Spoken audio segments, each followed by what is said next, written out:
మీలో ఎవరికైనా తెలిసిన సురేష్ అనే పేరుతో పిలువబడుతున్న వాళ్ళున్నారా?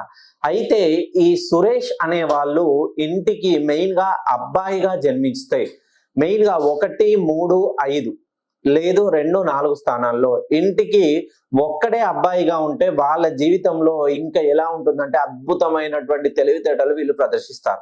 ఒకటో సంతానమైనా, మూడో సంతానమైనా వీళ్ళు కొద్దిగా కష్టాలనేది ఎదుర్కొనవలసి వస్తుంది. లేదు 2, 4 సంతానంలో జన్మించిన వాళ్ళు హ్యాపీగా తల్లిదండ్రుల నుండి సంక్రమించే ఆస్తిపాస్తుల్ని ఎంజాయ్ చేస్తూ వీళ్ళ జీవితంలో లగ్జరీ లైఫ్‌ని లీడ్ చేస్తారు. ఈ సురేష్ అనే పేరుతో పిలువబడుతున్న వాళ్ళు ఖచ్చితంగా వీళ్ళ చేతి గుండా ఎవరికైనా డబ్బులిస్తే నమ్మిన వాళ్ళ చేతిలో మోసపోవడంలో ముందుంటారు. ఎవరికి డబ్బులిచ్చినా తిరిగి రావడం చాలా కష్టంగా ఉంటుంది. కష్టపడతారు కానీ కష్టానికి తగ్గట్టుగా ప్రతిఫలం అనేది ఉండదు.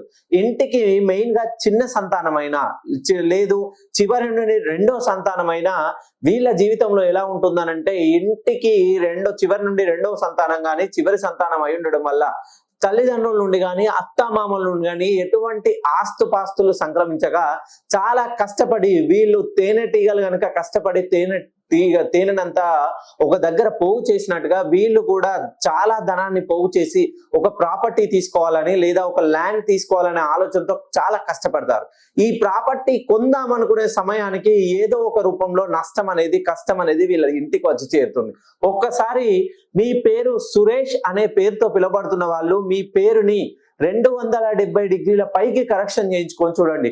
ఖచ్చితంగా మీరు పడ్డ కష్టానికి ప్రతిఫలం అనేది మీకు రాకపోతే నేను ఈ శాస్త్రాన్నే వదిలేస్తాను.